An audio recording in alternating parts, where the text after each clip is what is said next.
Hello, my lovelies. Thank you so much for being here. This is a cosmic update. I'm recording it on August 8th, Moon Day. And before we get started with this quick, hopefully quick, I always say quick and it's never quick. I'm never quick. So anytime I say quick, know that that is probably inaccurate. Um, Sidetracked. What a moon day. Okay, so hi, so I'm just popping in looking like this isn't the same day because it's not. But I wanted to release the part of this cosmic update where I talk about the full moon, the Aquarius full moon that's actually happening today, August 11th, 2022. But if you want to catch these in advance or more information about the cosmic weather and what's happening surrounding the moons, access to me, exclusive readings, etc., check out my Patreon. But I hope you enjoy this little update about the full moon in Aquarius. Okay, so the astrology weather, cosmic weather, I will just tell you, is rough, right? We're a week into it now. You know, it's a lot of fixed energy, which we've been talking about for years, at least all of 2021 into 2022 so far. Wow. It's Uranus first, breakthrough, and then Saturn, limit, right? So it's like we're hitting the planets are hitting their aspects to Uranus. So we're having a breakthrough. We're getting, we're pushing beyond something. We're innovating. We're inventing. We're doing Uranus things first, and then the planet hits the aspect to Saturn, and Saturn tries to regain control. It tries to reestablish the structure or the boundaries that Uranus has, blown into smithereens. Right? So we're seeing that kind of back and forth happening of in so many different ways, right? So this can play out in so many different ways based on how it is in our chart. But this is a theme that we're going to feel, and it's amping us up for the final conversation between Uranus and Saturn that happens in October, November, at the end of this year. We're in like this final chapter of the Uranus Saturn saga, which has been really happening all of 2021 and all of 2022. It's just a little more in the background in 2022, whereas in 2021 it was really like in our face. But now, hopefully we've learned, we've recognized patterns, and if you're here and you're listening to this stuff, you're at least beginning to recognize the patterns and see the things. And if you haven't or aren't, I invite you to just zoom out a little bit if you're able to. If you need help or support, that's part of being on my Patreon. Just shoot me a message and say, you can't see the patterns that you're in, or give me a little bit of an idea of what's going on for you, and I'll always help you with the time and space that I have. You can also obviously book a reading or a session with me, if that's what you feel like you need. But generally speaking, this is amping up that same Uranus Saturn friction, stuckness, feeling like I want to go somewhere, but I don't know how to get there, right? Uranus is wanting to liberate us, launch us into the future, and Saturn is wanting to say like, okay, we're not ready for that. You don't know the structure, you don't know the rules, you don't have the stability to launch yourself into that. And Uranus, the Fool card in tarot, is like, I don't really care, I'm going. Like, I'm gonna break through, I'm gonna get to that point.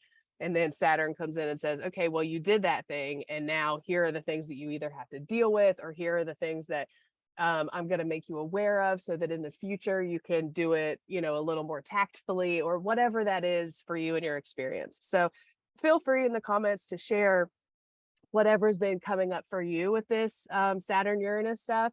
And you can unravel it more by checking in your chart what Taurus and Aquarius houses are, right? Because Saturn is transiting through Aquarius and Uranus is transiting through Taurus. So those houses, the themes of those houses, may also kind of give you an idea of what's playing out in this transit. But we're going to be feeling this again through the next couple months, so we'll be talking about it. There's much more on it that I can send you from before if you want to learn more about this Taurus Uranus thing, and you're new to it, haven't been here, or just want to hear it again and get kind of a reminder. I'll try to remember to link the original video that I did at the beginning of 2021 that talks a lot about it. I'll try to remember to link it here. But if you want it and I didn't link it, just shoot me a message, please. Let's move to the full moon chart. So the full moon happens on the 11th, August 11th. And we can see the chart is here. Again, the houses don't matter, so overlay it to your chart. This is a Aquarius full moon. So it happens, the moon is in Aquarius, the sun is in Leo. So it's the Leo Aquarius axis of your chart. The Aquarius part is being lit up, right, by the moon. Okay, so we have the moon at 19 degrees of Aquarius, the sun at 19 degrees of Leo. And the first thing that I see here is, it looks pretty intense, right? So we have this, what we call a grand cross, when there are things squaring each other from all, so like we have fixed signs, we have mutable signs, and we have cardinal signs, right? The fixed signs are what we've talked about with Taurus, Aquarius, Scorpio, and Leo. And that is, again, getting highlighted in this full moon. I know everybody's shocked. But there's this grand fixed cross that's happening and being highlighted here. So let's get into it a little bit. We have the sun at 19 degrees of Leo and the moon at 19 degrees of Aquarius. So we have Leo, Aquarius axis. We have Leo, the ego. We have Aquarius, the collective. We have Leo, the now, right? Leo is now, what I'm doing now, my show, my performance. Aquarius is the future, right? What are we moving into? What are we building? Leo is the heartbeat. It's the beat of our heart. When you place your hand on your body and you feel the blood pumping through it, that is Leo. Aquarius is the overall system, right? And so we can feel this polarity of me versus the whole, right? And so that's the balance, the axis, the polarity that we're feeling with this full moon, right? So we remember with full moons, they're pulling the energy to two polarities. And so depending on our chart, we'll feel this in different ways, but these are the main general collective themes, right? Leo, Aquarius. And then you can tack on what houses those are in your chart. For me, I'm a Capricorn rising, so it works out that this chart is overlaying my chart. So this for me is happening in the 2nd and the 8th house, right? So I would look at 2nd to 8th house themes, resources, my resources versus shared resources, right? And many, many other things, right? So check the chart and,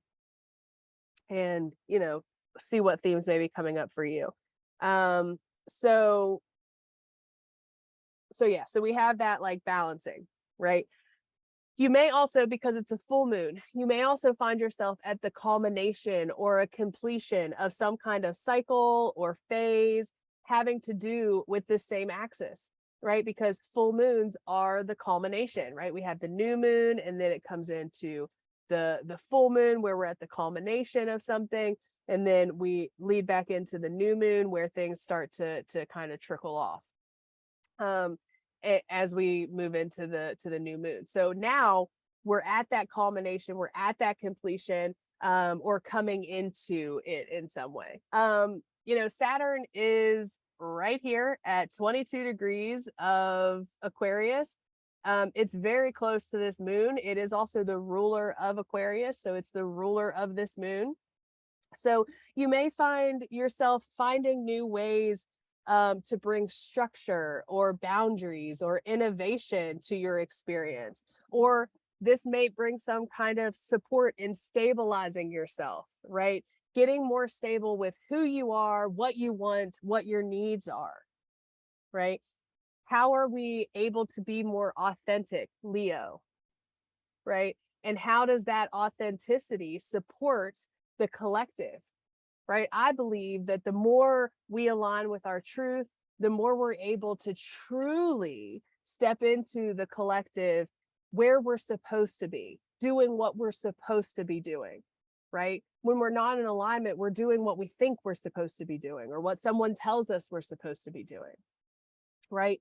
But if we look at everything as a collective, and if we believe, if you believe that we are all connected in some way or another, then the more in alignment we are, the more authentic we act in each moment, the better we can work and show up together as a whole, right? And that kind of is that Leo Aquarius axis. How can I shine my truest life and be my truest self and know that I am the star of my show, and also fit into the collective, support the collective, do my responsibility within this system or process or, whatever experience, right?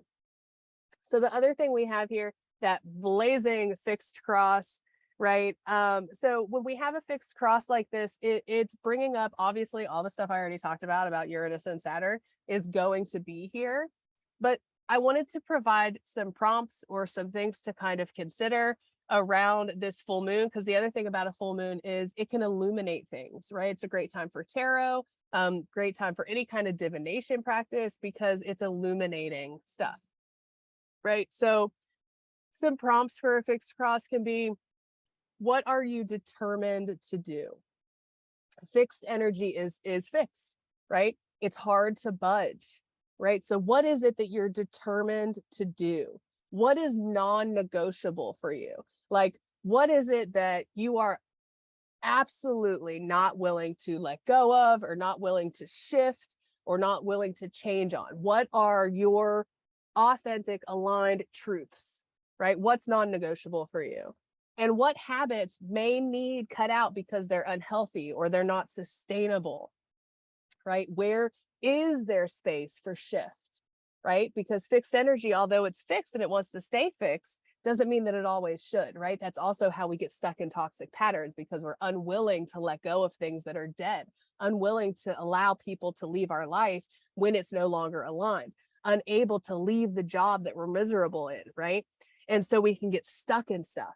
So it's recognizing what's non-negotiable for me. What am I determined to do? And what habits need to be cut out because they're not healthy for me, they're not sustainable? And where am I holding on to tight, right? Where is something that I'm holding on to tightly and I need to allow some space? And as we talk about this, honoring and noticing what's coming up for you, right? Is there resistance towards this? Are there programs that are coming forward? Are you triggered by any of the words that I'm saying? All of that is valid. And so holding space for your experience as we talk about this, right? Where is the tension breaking through, right? So this fixed energy has been hot for over a year now. So I'm sure there's breakthroughs that have happened, or tense spots where at any moment it can rupture, right? So honor and recognize where there's tension, where you're holding too tight to something, where maybe there's space for a breakthrough that we initiate, right? Where can we let go or make space, right? So this is all kind of being highlighted by the moon here, all of this fixed square stuff. There's other beautiful things that are happening in this as well. And this is kind of what I'm going to end us on with this conversation. But there's also stuff that is happening outside of that fixed cross. So prior to the actual full moon, so we'll feel the full moon on the 11th and the 12th, even a little bit on the 10th, as the moon is moving into Aquarius, and crossing through the beginning stages. But before that, there is going to be a sextile between Mars and Neptune that have it. So you can see here, Mars is already at 25 degrees of Taurus. But right before that, the morning of the 11th, there's a beautiful sextile. I say beautiful because it's a sextile and it's flowing energy, but it can also be annoying. It can be sleepy, it can be dreamy, it can be creative, it can be fun, it can be romantic. And then the other thing that happens is Venus has moved into Leo. That happens the morning of the 11th as well. And this is also romantic. This is fun. This is creative. This is, Venus in Leo. It's a performance, right? Like Venus walks into Leo and it's just like, I am here, honey, and so that energy is able to be tapped into and able to be kind of a little bit of romance, idealism, dreaminess to this otherwise fixed and more serious moon with Saturn being there. There's also a huge Aquarian energy around this moon with Uranus being so close at 18 degrees of Taurus. The moon is at 19 degrees, so it's coming right off of that square to Uranus coming into this full moon. And so, there can be chaos that happens here. There can be a lot of thought around innovation in the future and how things are going, Aquarius and Uranus energy coming together there. But there's a lot of flavors to pick up, in this moon as we move forward. There's also this trine that's, Mars is coming into a trine with Pluto that happens the following day. So a lot of different stuff that we can tap into here, but wanted to just kind of give you an idea of what that full moon chart looks like. And yeah, but generally I wanted to take time to talk about the full moon, talk about the Saturn-Uranus stuff, and open up space for anybody to ask questions about anything that they have coming up, share their stories in the comments, et cetera, et cetera. And yeah, I think that's all that I had. My husband's home, so we're going to have breakfast, and I hope that everyone has a day. We'll chat soon. Check into my IG for super special Patreon only stories if you're into it. If not, that's okay. Talk soon. Thanks for being here.